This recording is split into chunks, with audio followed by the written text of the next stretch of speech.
January the 25th, 1929, vaudeville was a big play. Vaudeville was big on stage at the Orpheum Theater in Phoenix. Now, you could go see this. It's 203 West Adams Street in Phoenix.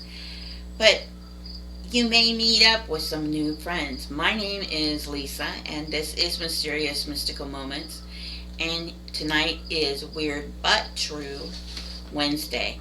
Now, like I said, the Orpheum Theater is in Phoenix, Arizona, and there is one particular one that when people were asked about the Orpheum Theater, and it is a little girl named Maddie. Now, she likes to tap on people's shoulders while they're watching the thing, or she shushes you if you're talking through a show. And it's like, hey, you're disturbing me. I'm trying to watch this. And people also tell them to be quiet. I can't hear. Captured on film, she has been, and hits people on the head while they're watching the plays. Now, during the ghost tour, she does that too. There was a Chinese acrobat thing up on stage that was doing it, and they screamed because they thought she seen a woman up in the balcony. Now, that's where Maddie likes to stay, is up in the balcony area. Um, Ghosts are welcome there, it says, to their owners. Now, they are welcome at the theater. They love them. There's like three different ones. Like I said, Maddie the little girl on the second story office, or original owner Harry Nace. He died of 2 gunshots. He killed himself. He haunts the room, and there's a male voice that calls out their name. Now, he calls out your name bluntly. Um, Not just people. There's a haunted cat has been heard and felt in the 1920s, meowing and purring and going in and out throughout your legs as you're sitting there watching the play. And then there's a small man on the second floor window above the lobby that people see. Now, that would be something cool. And you can take daily tours on this theater, especially around Halloween in the next 2 months. Um, the next place I'm going to swoosh you to in 1878 was Tombstone, Arizona. Now, when you think of Arizona, you think of Tombstone. You think of Westerns, you think of Tombstone. Tombstone, Arizona is the big cowboy gunfight. And that OK Corral is like a outdoor theater type thing. And they do shows every day. And they do the reenactments of the 1881 gunfight between Wyatt Earp, Doc Holliday, and then, of course, there's the birdcage at OK Corral. Now, the OK Corral is, like I said, there's Wyatt Earp, Doc Holliday, and Virgil and Morgan Earp was Wild Earp's brothers. Was the fight, and they fought against the McLarys and the Clantons. So, second showdown, the first showdown was 3 cowboys died. The second showdown, Virgil and Morgan Earp was wounded, but it was, the others ran away. The Clayton brothers ran away, which was funny. Clayton and Billy Claiborne were unharmed because the yellow-livered, lily-livered skunks, as they called them, ran away before the fight even began.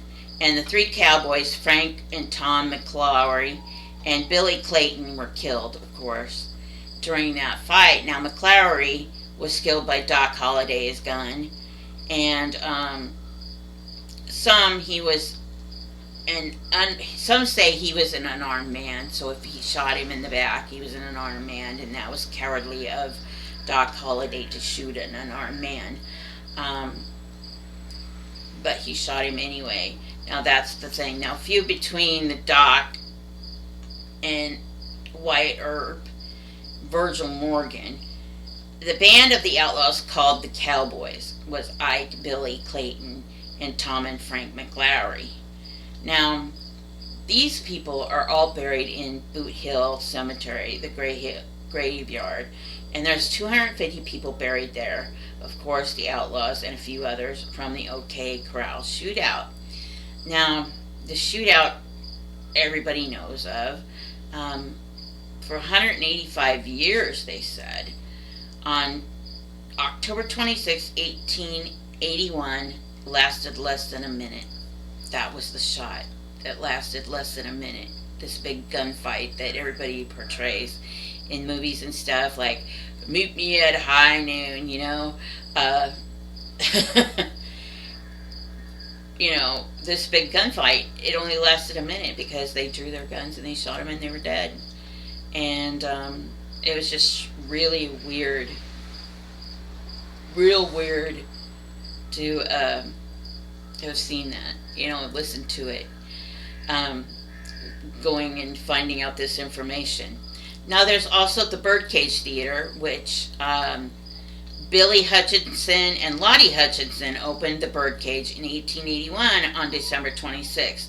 The walls of the Birdcage is like littered with bullet holes, and became so corrupt by gunslingers and miners of the frontier that, yeah, it was shootouts every night. There's like a 12 balcony boxes that people say prostitutes worked in, still inside the famous Birdcage. That their ghosts are still there, the prostitutes that had met up with all of these gunslingers and miners and things like that. There's poker tables still there, where the poker table where the longest poker game was ever played is still there. And entertainment was, after that, entertainment from a strong woman, Alma Hayes, female Hercules they called her, the woman with the iron jaw picks things up with her teeth, and that is who is supposedly there. Then it became an opera, which was comic burlesque type thing, and then it burned down. Burned Travers. Waters curfew, cross dressers, comedians, magicians, Cornish wrestlers could catch a buffet with his teeth, or a bullet with his teeth, supposedly, this magician. And when I said the longest poker game, the buy-in was $1,000 up front. And back in that day, $1,000 might have been $1 million now.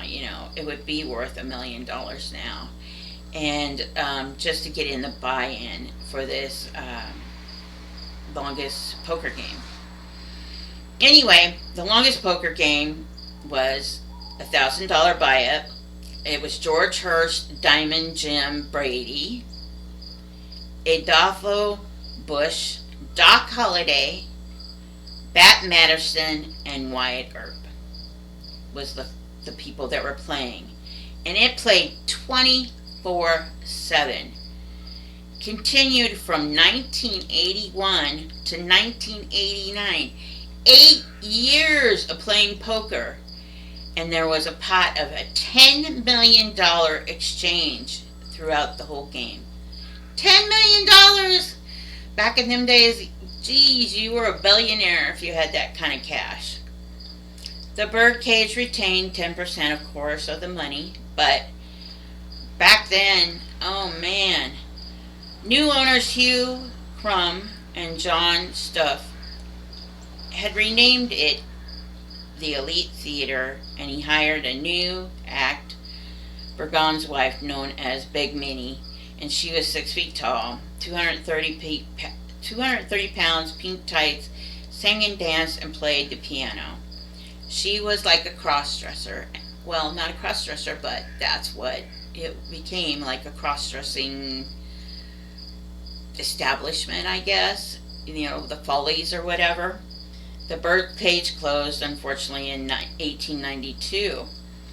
Now, 3 years after the longest poker game.